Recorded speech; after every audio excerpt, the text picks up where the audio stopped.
Amém? Vamos ler então Lucas, capítulo 7, versículo do 1 ao versículo 10. E você abra também, tá, em Mateus 8, versículo 5 ao 13, para que a gente possa estar comparando os textos, tá? Que eu vou citar trechos de um e trechos de outro, né? Como nós dissemos, nós estamos estudando os evangelhos sinóticos e nós sempre vamos estar separando textos de cada um dos evangelhos. Às vezes nós vamos ler Marcos, às vezes vamos ler Mateus, às vezes vamos ler Lucas, mas nós vamos depois comparar os textos uns com os outros, tá bom? E isso vai trazer mais profundidade e lições para a nossa vida, tá bom? Lucas 7, 1 ao 10. Acompanhe comigo a leitura. Tendo Jesus concluído todas as suas palavras dirigidas ao povo, entrou em Cafarnaum. E o servo de um centurião, a quem este muito estimava, estava doente, quase à morte. Tendo ouvido falar a respeito de Jesus, enviou-lhe alguns anciãos dos judeus, pedindo que viesse curar o seu servo. Este, chegando-se a Jesus, com instância lhe suplicaram, dizendo: ele é digno que lhe faças isto, porque é amigo do nosso povo, e ele mesmo nos edificou sinagoga. Então Jesus foi com eles. E já perto de casa, o centurião enviou-lhe amigos para lhe dizer: Senhor, não te incomodes, porque não sou digno de que entres em minha casa. Por isso eu mesmo não me julguei digno de ir ter contigo. Porém, manda com a palavra e meu rapaz será curado. Porque também eu sou um homem, sujeito à autoridade, tenho soldados às minhas ordens, e digo a este vai, e ele vai, e a outro vem, e ele vem, e ao meu servo faz isto, e ele o faz. Ouvindo essas palavras, admirou-se Jesus, e voltando-se para o povo que o acompanhava, disse: Afirmo-vos que nem mesmo em Israel achei fé como esta. E voltando para casa, os que foram enviados encontraram curado o seu servo. Glória a Deus, né? Antes de continuar, vou pedir aqui que me traga um copinho d'água, tá? E aí a gente vai dar sequência aqui no nosso estudo. Quero fazer algumas considerações preliminares com vocês, né, que vai ajudar aí no entendimento do texto, tá bom? Primeira coisa é que esse homem era um centurião, o texto afirma, né, mas como não explica, é importante eu explicar para você. Sei que tem gente que já sabe, mas é importante. Nós temos aí talvez aí todo tipo de audiência, e como esses vídeos vão ficar também aí no arquivo, né, outras pessoas vão acessar mesmo depois que o culto ao vivo terminar, tá? Então é importante a gente explicar. Centurião, ele era um oficial, né, do exército romano, né, e ele tinha sob seus cuidados 100 soldados. Por isso o nome dele é centurião, tá? Então ele era um oficial, ele era um cidadão romano. Isso é importante também enfatizar, porque isso vai ter uma importância significativa no nosso estudo, tá bom? Então é importante enfatizar que ele era um gentio, isso é, ele não era judeu, tá? Então, além disso também, que era um soldado, mais do que um soldado, ele era um oficial, tá certo? Algumas diferenças entre os dois textos, tá? Eu quero enfatizar com vocês aqui algumas diferenças entre os dois textos. Detalhes que está num e não está no outro, e que está no outro e que não está, né, num, tá bom? Por exemplo, o texto de Lucas menciona que ele amava a nação de Israel, ele era amigo do povo, que ele construiu uma sinagoga, né, para os judeus, e os próprios judeus disseram que ele era um homem digno, né, que ele é digno de que Jesus fosse e o curasse, tá? Outra coisa importante, nos versículos 11 e 13 de Mateus, você vai encontrar também um acréscimo aí, né?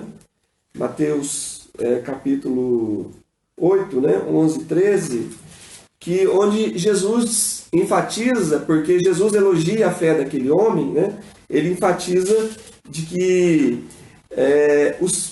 outras pessoas do Ocidente, do Oriente, gentios, né, que não eram judeus, iam tomar lugar dos filhos. Eu vou explicar direitinho aí o que são esses filhos posteriormente, né? Que estes seriam lançados no inferno, tá? Isso é, pessoas que tinham o privilégio e depois o perderam, tá? Então, queridos, é importante. Uma outra coisa importante de enfatizar, que é uma aparente controvérsia que existe entre os dois textos, tá? Porque parece que há uma contradição, né? E sim, é a mesma passagem, é o mesmo ocorrido, tá? Então é importante aí a gente estar enfatizando isso daí. Por quê? Porque no texto de Mateus, o texto diz que o centurião mandou, né, seus amigos irem ter. Aliás, o texto de Lucas diz que ele mandou seus amigos, né? Ele mandou primeiro alguns anciãos, e quando Jesus estava perto da casa dele, ele mandou alguns dos seus amigos, né, para ir ter falar com Jesus. Isso está no capítulo 7, versículo 3, e no versículo 6 também. Mas no texto de Mateus, se você ler o texto de Mateus, dá a entender que o homem falou diretamente com Jesus, que ele que foi procurar Jesus. Mas peraí, foi ele ou foram seus amigos, né, que foram falar com Jesus, né? Então parece que existe aí uma contradição entre os dois textos, tá? É importante eu te dizer que o objetivo dessas passagens estarem em diferentes textos é justamente para trazer um maior conhecimento, uma maior profundidade. E que não existe, né, essa aparente contradição ali, ela não é difícil de se explicar, tá? É que o que é mais certo de ter acontecido é que os homens realmente tenham ido falar com o centurião, né? Porque ele, por exemplo, ele mesmo diz no texto de Lucas que ele não se julgava digno de ir falar com Jesus, e nem de que Jesus entrasse na casa dele. Depois eu vou explicar também o porquê, tá? Que Jesus entrasse na casa dele. Então, o mais certo é de que aquele homem realmente não tenha ido falar diretamente com Jesus, mas ele já tinha preparado tudo o que os seus servos deveriam falar, né? Então, é como se os servos tivessem falado por intermédio tivessem falado no lugar dele, né? Melhor dizendo, né? Tivesse falando no lugar dele, tá bom? Então, vou colocar aqui, por exemplo, para você um exemplo. A Bíblia fala assim, as pessoas falam, Herodes matou as crianças, né? Com menos de 2 anos, quando Jesus nasceu. Foi Herodes mesmo que matou as crianças? Ele foi lá, pegou a espada dele e matou as crianças? Não, foram soldados dele que fizeram isso, né?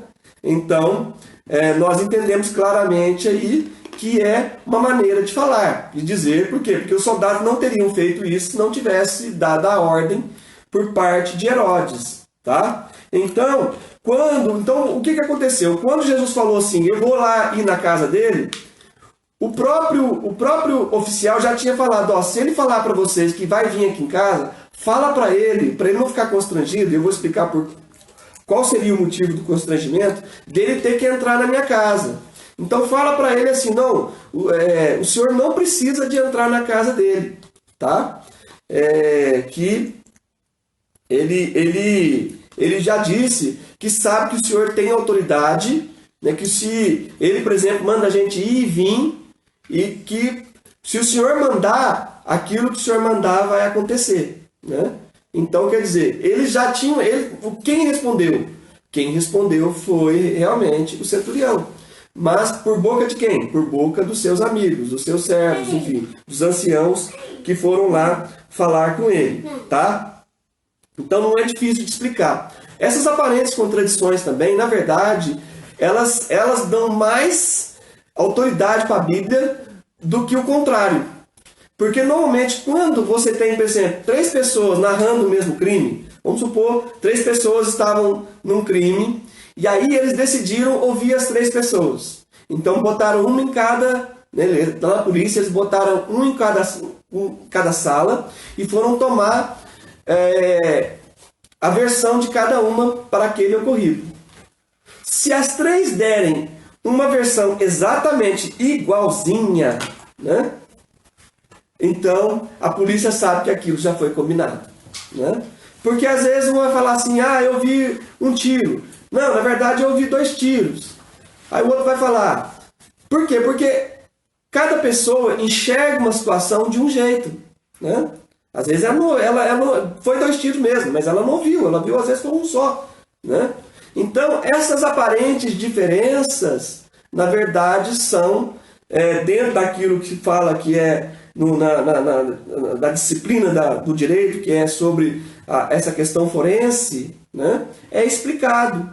E na verdade, quando existem essas aparentes diferenças, elas na verdade dão mais autoridade para o mesmo ocorrido contado por pessoas diferentes do que se elas tivessem falado tudo igual, na verdade aí que era para se desconfiar. Então, tá certo? Então é importante você entender que essas aparentes diferenças às vezes não são diferenças, elas só se complementam. Um falou que o centurião falou, por exemplo, existe um outro autor que fala, provavelmente ele pode ter ido até a porta e ter falado de longe com Jesus, né? Pode também, né, ter ocorrido isso. Então tudo isso, na verdade, só enriquece mais o texto. Uma coisa é certa, os servos foram, né? Que ele foi não parece tão claro, né? Mas que ele mandou eles falarem, ou que ele possa ter falado de longe, isso pode muito bem ter acontecido, tá bom? Então só uma explicação para vocês, se alguém alguma vez querer mostrar para vocês como uma aparente contradição bíblica, né, existem explicações para essas aparentes contradições, né?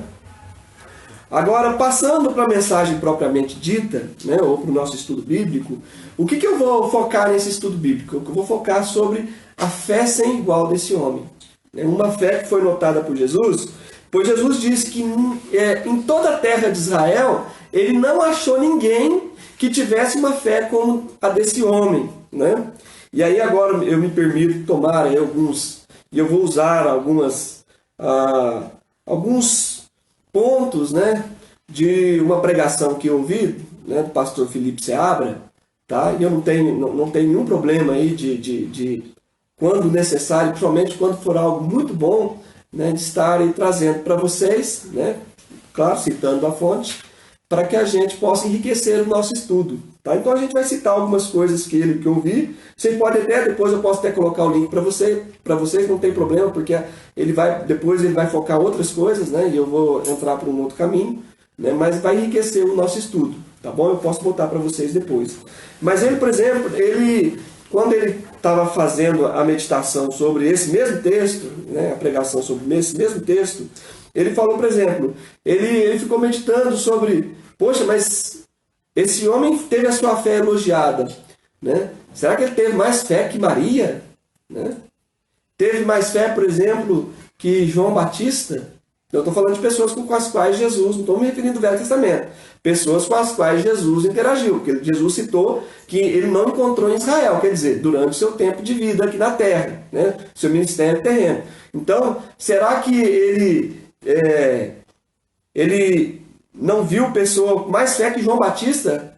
Que Jesus disse que dentre os nascidos de mulher não existia nenhum maior do que João, né?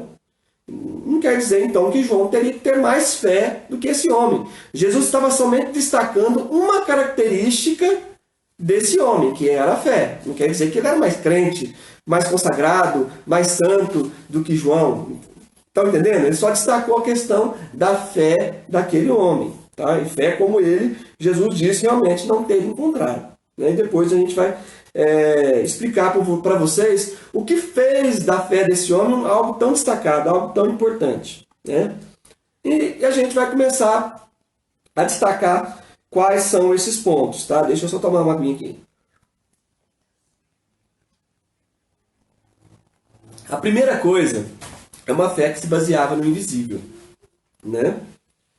Porque vocês imaginam bem, aquele homem, ele não precisou de nada que visível para que ele pudesse crer, né? Nós temos, por exemplo, o texto aí quando Eliseu manda o servo dele levar o cajado dele para curar uma criança, né?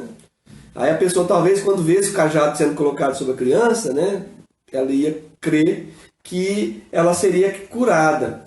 Teve Naamã, por exemplo, né? Quando ele foi curado também, ele esperava que se fosse o profeta impusesse as mãos sobre a cabeça dele, fizesse uma oração, fizesse algum tipo de, enfim, de mandinga, né?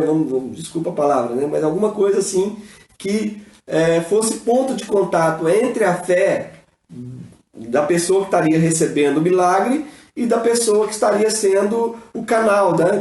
daquela bênção, né? E Jesus, algumas vezes, ele curou, tocando ou não, né? Teve um homem que ele fez um barrinho com a saliva dele, né? Colocou sobre os olhos, né? Já teve outros não, que ele igualmente, não é o único caso não, onde ele à distância manda com que as pessoas fossem curadas, né? Então Jesus não precisava de pontos de contato, né, para que a fé fosse exercida. Esse homem, por exemplo, ele tinha plena convicção de que Jesus não precisava encostar um dedo naquele homem para que ele fosse curado.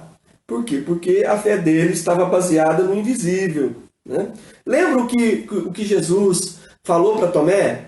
Tomé, quando Jesus apareceu para os discípulos, né, e Tomé não estava na primeira vez que Jesus apareceu depois da sua ressurreição, e ele falou, deixou bem claro, ó, se eu não tocar no lado dele, se eu não ver as mãos e os pés, né, com as marcas de prego, eu não vou acreditar no que vocês estão falando, no que os discípulos tinham falado.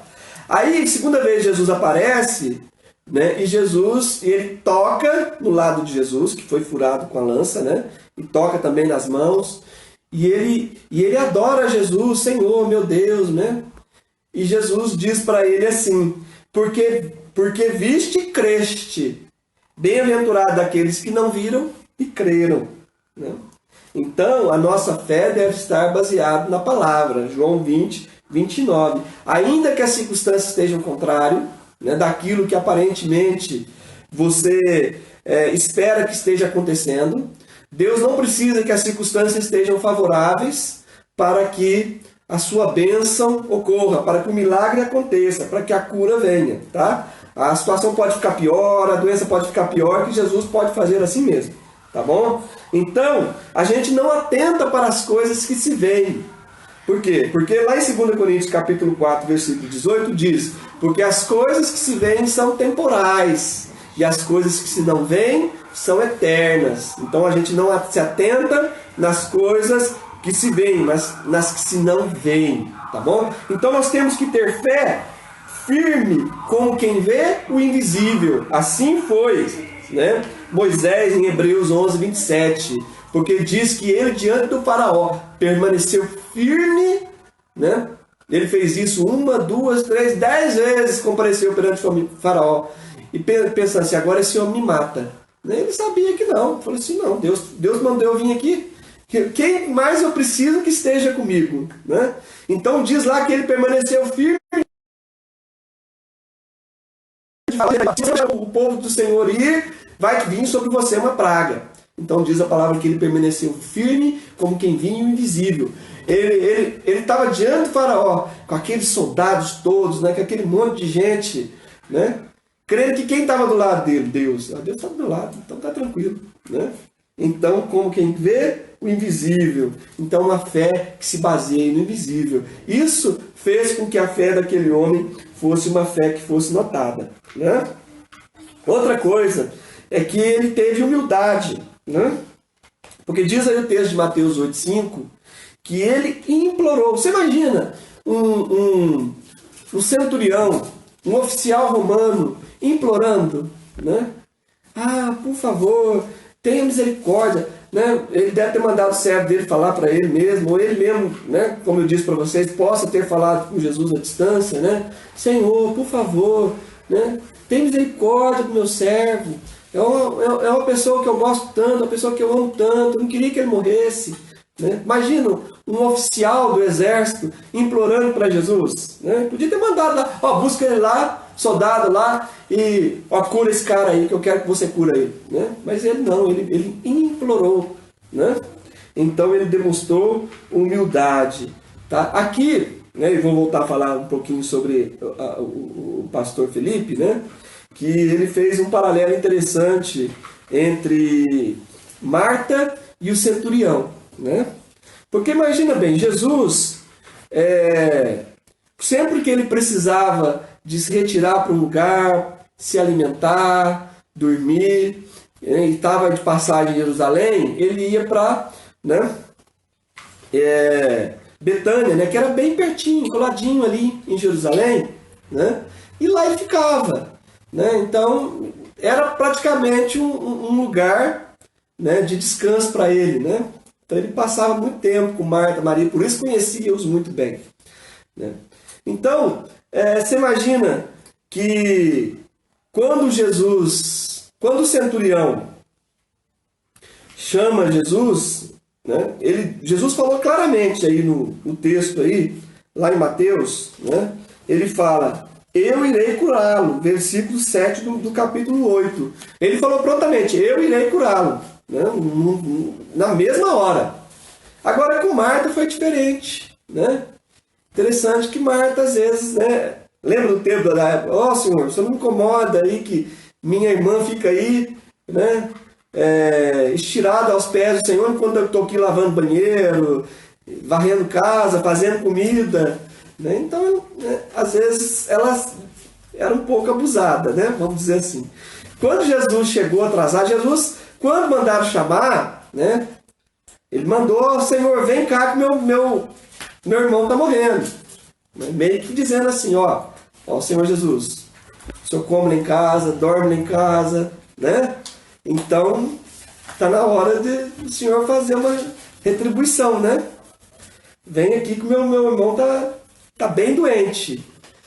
E aí, quando Jesus vem, ela ainda cobra ele, ó, se o Senhor tivesse aqui, meu irmão não teria morrido, né?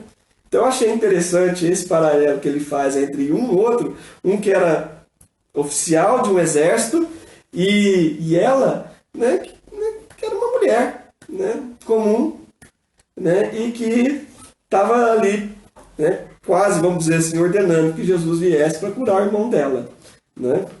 Mas engraçado que Jesus mesmo assim ele fez o milagre, na verdade, né, é só uma ilustração, tá? Porque o que o texto, né, o que a gente só fez aí uma ilustração de acordo com aquilo que, né, com a forma que cada um se comportou em determinada situação, tá? Porque na verdade mesmo, Jesus tinha dito que aquele só não tinha ido porque aquela doença não seria para a glorificação do nome dele, né? Glorificação do nome do Pai e também do seu ministério, né? Então, este na verdade foi o propósito, né? Mas mesmo Marta não tendo aquela fé, né, que Jesus disse que encontrou no centurião, mas não em Marta, porque ele disse assim, olha, você crê, Marta, você não crê que o seu irmão vai ser ressuscitado? Né? E Marta diz para ele assim, não, eu creio que ele vai ressuscitar no último dia. Mas Jesus respondeu para ele, não, Marta, mas eu sou a ressurreição e a vida, né? Então ele estava estimulando a dizer para ela, Marta, eu não estou falando da ressurreição no último dia. Estou falando que eu posso ressuscitar no último dia, eu posso ressuscitar agora também, né? Então é disso que Jesus estava falando. Então, mesmo assim Jesus fez, mas fez por quê? Né? Jesus curou igualmente, porque a questão não era a quantidade de fé, né?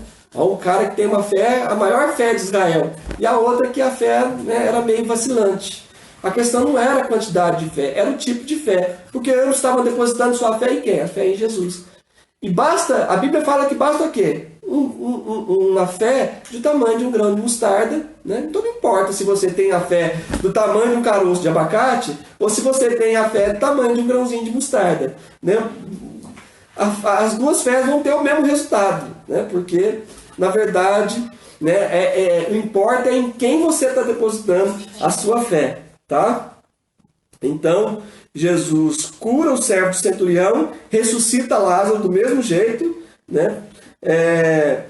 Por uma diferença bem interessante aqui. Ele fez isso na vida do centurião porque ele creu, né? Porque diz aí no final do texto do capítulo de Lucas que Jesus falou assim: seja feito então conforme a tua fé. Quer dizer, ele havia dito: não basta o Senhor falar, se o Senhor falar, o meu servo será curado. E quanto a Marta, né? Ele tinha falado assim: Marta, eu não te disse, porque quando ele pede para tirar a pedra, né, da gruta onde Lázaro estava, mas já faz 3 dias, já está cheirando mais, 4 dias, na verdade, né? Porque já está cheirando mal. E aí, Jesus fala para ela: Marta, mas eu não te disse que se você crer, você não vai ver a glória de Deus? Né? E ela realmente viu, né? Porque aí Jesus disse no versículo 42 do capítulo 11 de João, né, para que, Senhor, né, para que eles creiam. Jesus fez aquele sinal para que eles pudessem crer. Né? Enquanto Deus fez aquele milagre na vida, né, do centurião, na vida do servo do centurião, porque ele creu. Né? Então Jesus faz de qualquer jeito, seja para que você creia ou seja porque você creu. Né? Então isso é uma coisa importante. Né? E outra coisa, uma fé baseada na autoridade. Uma fé baseada na autoridade de quem? A autoridade de Jesus. Porque Jesus era um homem que tinha autoridade. Vocês lembram quando a gente estudou, no estudo sobre os 2 fundamentos, né? A gente falou sobre a questão de que Jesus era alguém que ensinava com autoridade, faz milagres, e os milagres aconteciam na vida dele. Ele não era simplesmente falava de curas e as curas não aconteciam. As curas aconteciam através da vida dele. Aquilo que ele falava, ele praticava, ele vivia. Né? Se ele falava sobre conduta moral elevada, né? Sobre princípios, ele vivia aqueles princípios, ele tinha essa moral elevada. Então Jesus tinha autoridade porque ele praticava aquilo que ele fazia. Né? Outra coisa, ele tinha autoridade. A Bíblia diz que Jesus tem autoridade. Quando a gente estudou, né, falando aí sobre... estudamos no capítulo de Marcos, a cura do leproso, né? E no capítulo 2, você vai ver só falado sobre a cura, eu citei só, né? A gente não tratou disso ainda não. Mas quando Jesus cura aquele paralítico que é descido, né, pelo teto, e Jesus, ele prova assim: para que vocês saibam que o Filho do Homem tem autoridade para perdoar pecados, eu vou dizer a esse homem: levanta, toma o teu leito e anda.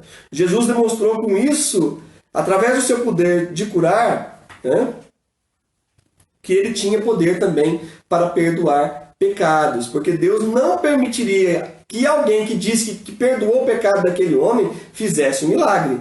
Né? Ele estaria roubando a glória de Deus. Mas como Jesus era o próprio Deus, né, Deus não viu nenhum problema em que Jesus perdoasse os pecados, porque só Deus pode perdoar pecados. Então Jesus tem autoridade para perdoar pecados, né? Marcos 2, versículo 10. E aí, diz também Mateus 8, 27, pertinho do texto aí onde a gente está estudando, né? Um dos textos que a gente está estudando, quando os discípulos estavam ali dentro do barco, sendo atacados, né, por uma tempestade, e aí Jesus dormindo no barco, eles acordam Jesus: Senhor, o Senhor não se importa que a gente pereça. Aí Jesus se levanta, acalma a tempestade, e as ondas, né, se acalmam, o vento cessa, e eles ficam extasiados. Né? Diz aí o versículo 27 do capítulo 8: e maravilharam-se os homens, dizendo: quem é este que até os ventos e o mar obedecem? Então, os ventos e os mar, a natureza obedece à voz de Jesus. Né? Que maravilha, né?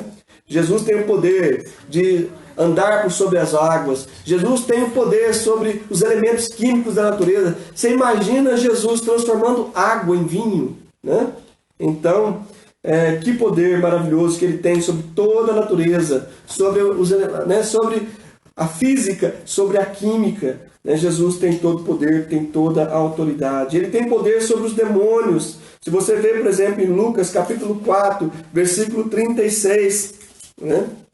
Todos ficaram grandemente admirados e comentavam entre si, dizendo: que palavra é esta? Pois com autoridade e poder ordena aos espíritos imundos e eles saem, porque Jesus tinha acabado de expulsar demônios aqui nesse texto, né? Nesse contexto aqui, e as pessoas ficaram, diz aqui o texto, grandemente admirados, porque não era comum as pessoas não tinham poder para expulsar demônios, mas Jesus tinha poder de expulsar demônios, né? Os espíritos imundos, e eles saíam, né? E o texto, por exemplo, em Lucas capítulo 9, Jesus disse aos discípulos quando mandou-os sair, né, para pregar o evangelho.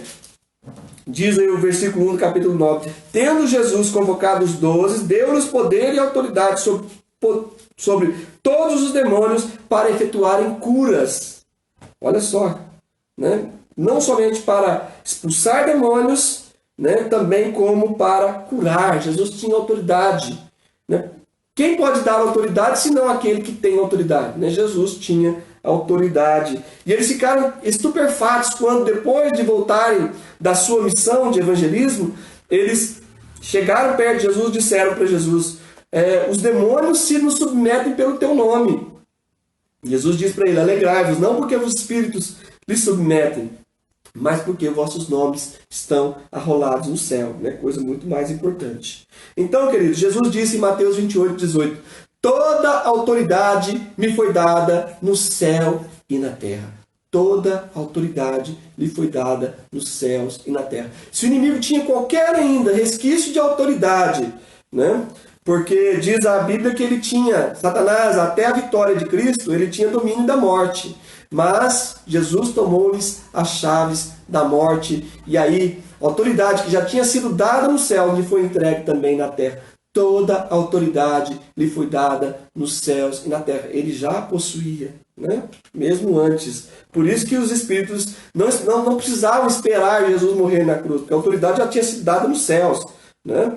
Só que Jesus não queria que houvesse nenhum resquício, né? Dois exercendo autoridade, porque o inimigo estava exercendo autoridade também. Jesus já tinha, dada por Deus, né? Mas o inimigo não teria, ele também não compartilharia de nenhuma autoridade, porque Jesus teria, ele só, toda a autoridade sobre tudo no céu e também na terra, né? Que maravilha! É por isso que quando nós vemos Paulo, né, ele exalta Jesus nas suas cartas, né, em Efésios, ele diz que Jesus, ele está assentado ao lado de Deus, acima de todo principado, potestade, poder, né? E ele deu esse poder à igreja para exercer essa autoridade. A palavra de Deus diz também que Jesus, aquele que se humilhou, foi glorificado, está assentado à destra de Deus, né? E que ao seu nome todo joelho, diante dele, todo joelho se dobrará, toda língua confessará que ele é o Senhor, para a glória de Deus Pai. Colossenses 1,16 vai nessa mesma linha, que ele é o cabeça de todo principado, potestade, poder, né? Anjos no céu e também anjos até do inferno também, né? Ele tem poder. É por isso que os demônios, qualquer coisa que eles queriam fazer, eles tinham que pedir para Jesus, né? Por exemplo, quando eles queriam entrar nos porcos, o Senhor permite que a gente entre naqueles porcos? Jesus falou: pode ir lá, né? Então, quer dizer, Jesus é o cabeça, ele manda sobre todos os demônios, né? Até mesmo sobre Satanás, tá? Então, que fique claro isso daí, não existe competição de força, tá? Então, agora, eu pergunto para você, como que aquele centurião que disse assim, ele respondeu para Jesus, né? Senhor, eu digo para um, ele vai e ele vai. Volta e ele volta. Vem, né? Eu digo para o meu servo, faz isso e ele faz isso. Que aí dele se não fizesse, né? Imagina. Não, eu não vou fazer não. O soldado, um servo dele fala, né? Retrucando a ordem de um cara que tem 100 soldados sob o seu comando, né? Não ia querer, né, contrariar a ordem de um homem tão poderoso, né? Então, Jesus, como é que esse cara entendeu que Jesus tinha a mesma autoridade? Diz a palavra de Deus que a fama de Jesus estava correndo por toda a Galileia, por todas as terras, né? Não somente em Israel, até para outras nações. Diz a Bíblia que vinha gente da Síria para ouvir ou para receber cura de Jesus, né? Então, aquele homem já tinha ouvido falar sobre Jesus. Ó, esse homem pode ir lá falar com ele está entrando na nossa cidade.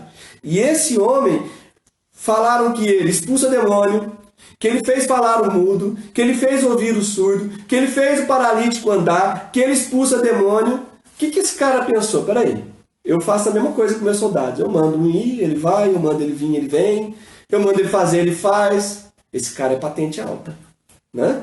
Ele pensou, esse aí é ranqueado, né? Ele manda, né?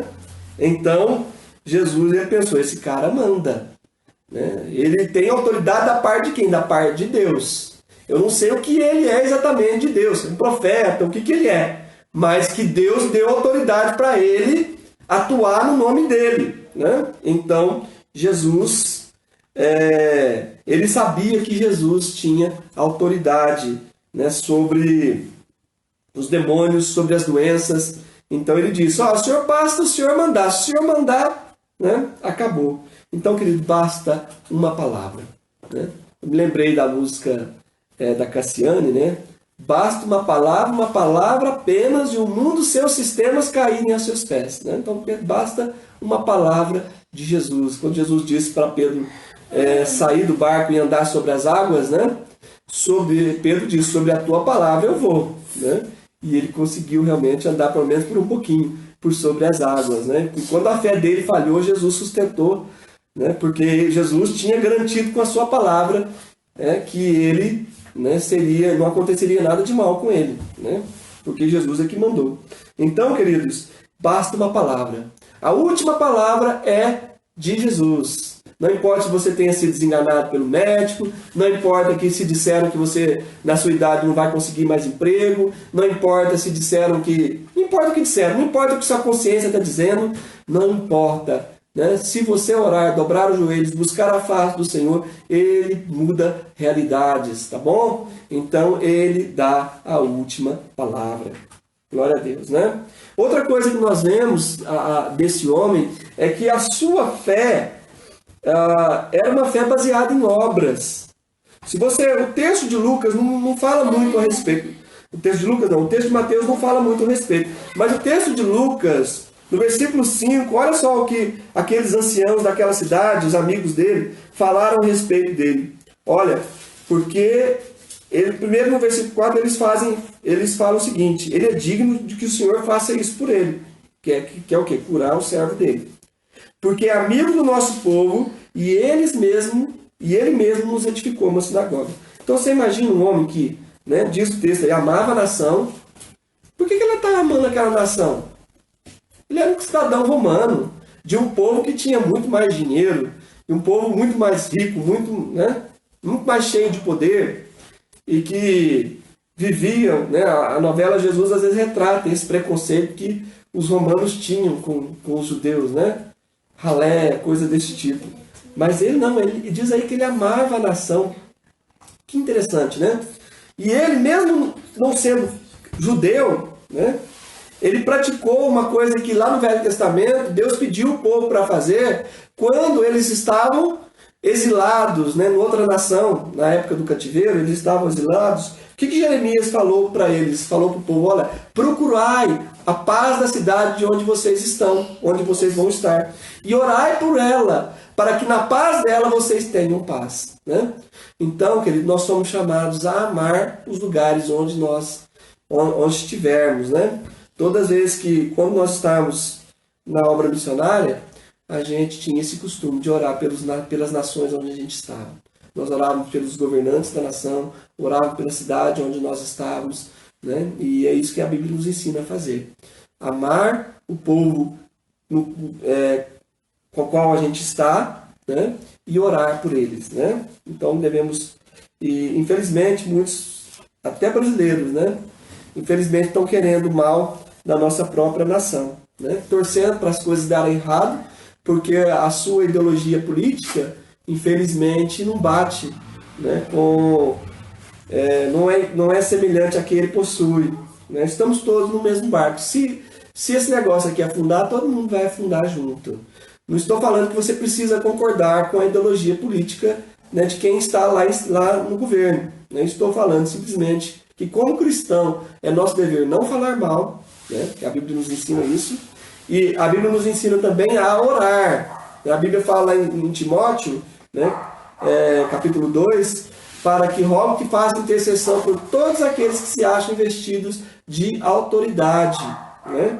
Interceda pelo presidente, pelo governador, pelo prefeito, tá? E não fale mal, né? A Bíblia condena o difamar as autoridades, tá bom? Então, outra coisa interessante, diz aí que ele era amigo do povo.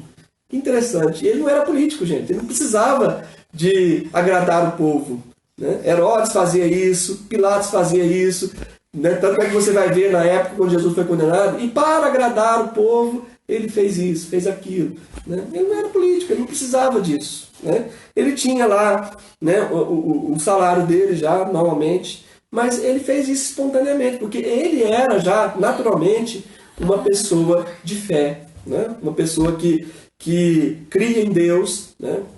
Tanto é que, provavelmente, ele era um prosélito. O que é um prosélito? Era alguém já convertido ao judaísmo. Alguém que cria em Deus. Senão, caso contrário, ele não teria construído uma sinagoga. Ele não precisava construir. Isso aí era obrigação dos governantes. Era obrigação de Herodes, era obrigação de Pilatos, era obrigação de quem comandava aquele lugar, né? Cafarnaum, por exemplo. Era obrigação deles. Ele não tinha obrigação nenhuma de construir e fazer a obra pública. Porque a sinagoga era uma obra pública. Era praticamente uma igreja dos judeus, tá? Onde eles se reuniam todos os sábados, né? E ele construiu uma sinagoga para aquele povo, você imagina? Ele fez isso porque gostava deles. Então, todo o povo daquela cidade gostava daquele homem, né? Por isso foram a Jesus rogar a ele, Senhor, faz isso por ele, né? Outra coisa interessante, ele amava um servo dele. Você imagina um cara dessa patente, né, se importar com um simples empregado, né? Ele amava aquele homem. Diz porque ele estimava muito. Ele falou que, né, dá a entender que ele ia ficar com o coração partido se ele perdesse o seu criado, né? Então veja só a fé, a vida que esse homem tinha, que muito judeu não tinha. Então quando a Bíblia, quando fala que Jesus se impressionou, porque o texto diz aí, Lucas 7,9, ouvido essas palavras, admirou-se Jesus dele. Admirou-se quem? Não admirou só da fé, admirou da vida dele, daquilo que ele ouviu a respeito daquele homem. Jesus se admirou e falou, olha, e aí que Jesus se falou, olha, afirmo que nem mesmo em Israel eu achei tamanha fé, né? Então por quê? Porque além de ser uma fé que era baseada no invisível, né? Uma fé que era baseada na autoridade que ele conhecia por conta própria, porque ele exercia autoridade e sabia que Jesus tinha autoridade espiritual, era uma fé também baseada numa vida dedicada a Deus, né? Alguém que amava a sua nação, alguém que era amigo do povo. Porque quando a gente vai lá em Atos 2, por que a igreja crescia? Porque contava com a simpatia do povo.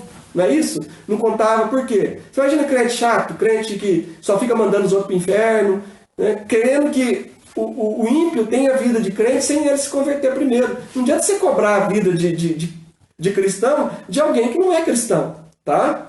Então você tem primeiro o quê? Pregar o evangelho, falar do amor de Deus, né? Claro, você vai falar sim da questão do juízo, do pecado, né? É importante, mas que faça-o em amor, tá? Por quê? Porque crente tem que ser simpático, né? Tem uma musiquinha de criança que a gente ouve aqui de vez em quando, né? E carinho emburrado não é coisa de cristão, né? Cristão tem que ser simpático, tá? Então, tem que ser alguém alegre. Não é isso que fala Tiago, né? O que adianta você falar para o seu irmão, ide-vos em paz e aquecei-vos, né? Lá em Tiago, capítulo 2, né? Se você não dá nada para o seu irmão para ele se alimentar ou para se vestir, né? E Tiago, ele estava questionando aquela falta de importância que aquela igreja dava, aqueles irmãos para quem ele estava escrevendo, né? Estava dando para os irmãos na fé, né?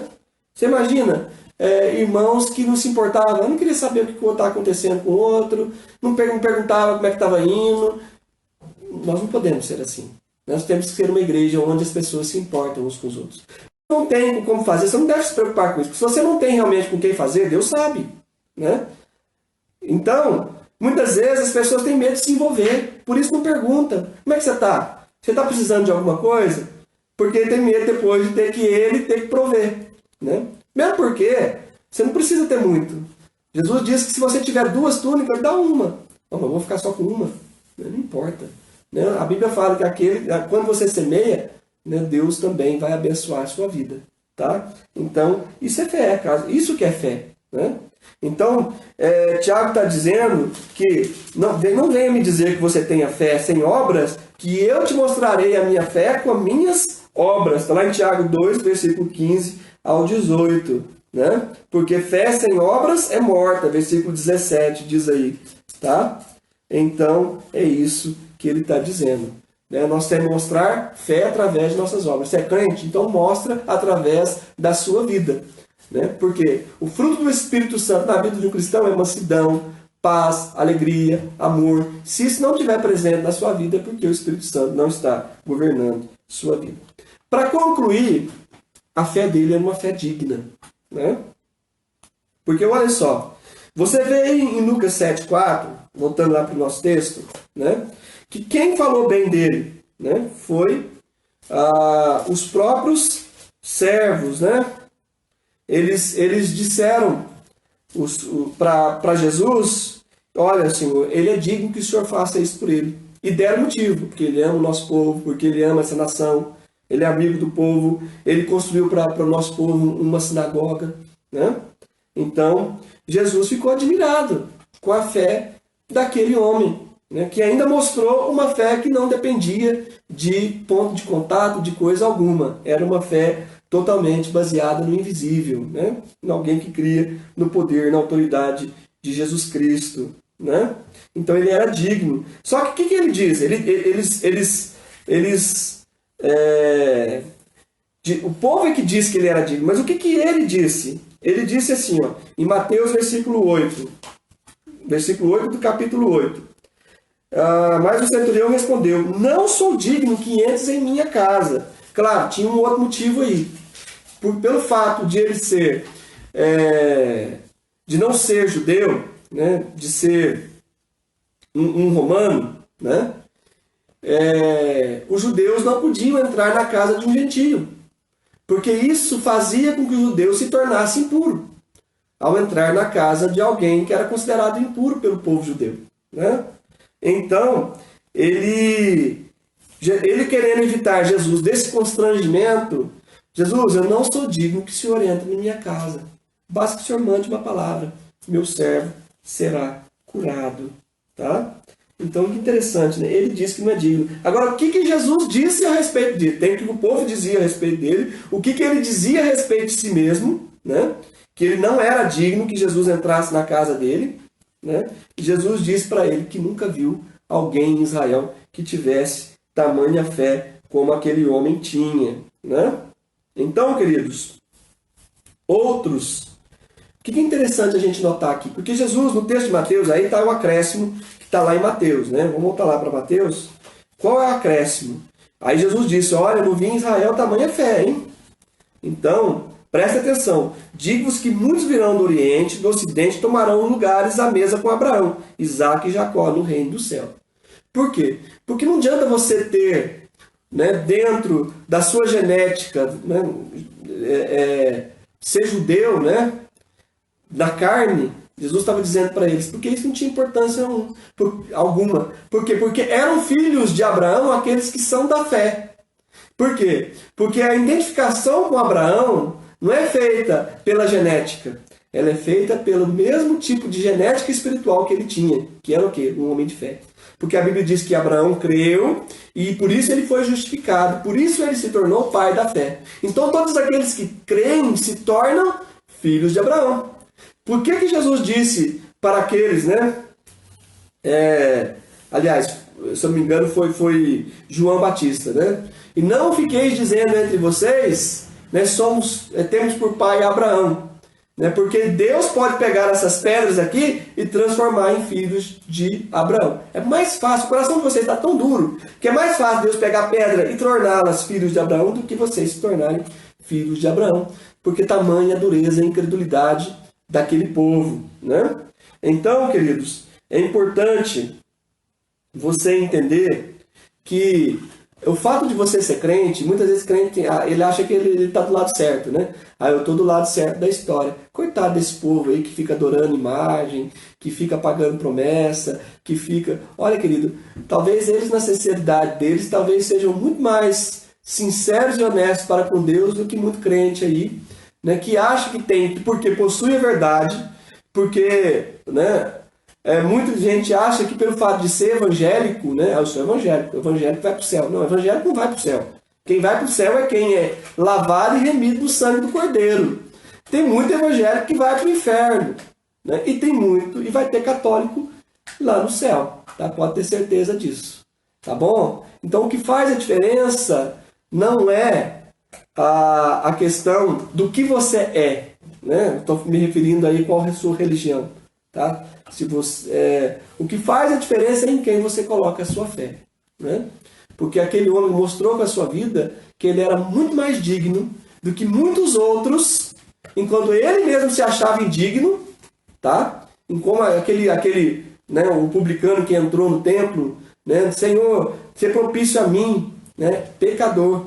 Enquanto o outro ficava, em vez de orar, estava orando em voz alta, falando o que ele fazia. Ah, eu dou dízimo, eu faço isso, faço aquilo outro, não sou como esse aí, que, né, é um coitado.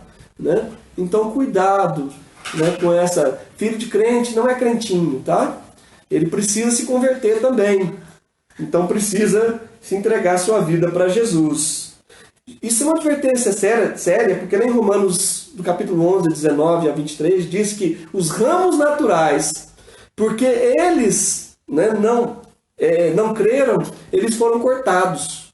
E nós que somos gentios fomos enxertados. Tá?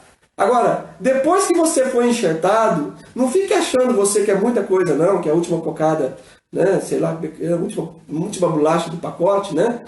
Que é o rei da cocada preta. Por quê? Porque Deus pode pegar aquele ramo que foi cortado e colocar de novo, se ele voltar a crer, se ele se arrepender. Se você não mantiver uma vida de fé e comunhão com Deus, você pode muito bem perder a sua cadeirinha, o seu lugarzinho lá no céu, ao lado de Abraão, Isaac e Jacó, como Jesus disse. Muitos virão do Ocidente e do Oriente, vão tomar os lugares de gente que achava que já tinha o seu lugar garantido, que já, né, porque pagava ali na cadeira cativa, né, enfim, dava dízimo e achava que isso era garantia de alguma coisa. Né? Então, aquele que está de pé, veja que não caia, está lá em 1 Coríntios capítulo 10, versículo 12. Então, querido, tenha uma fé assim.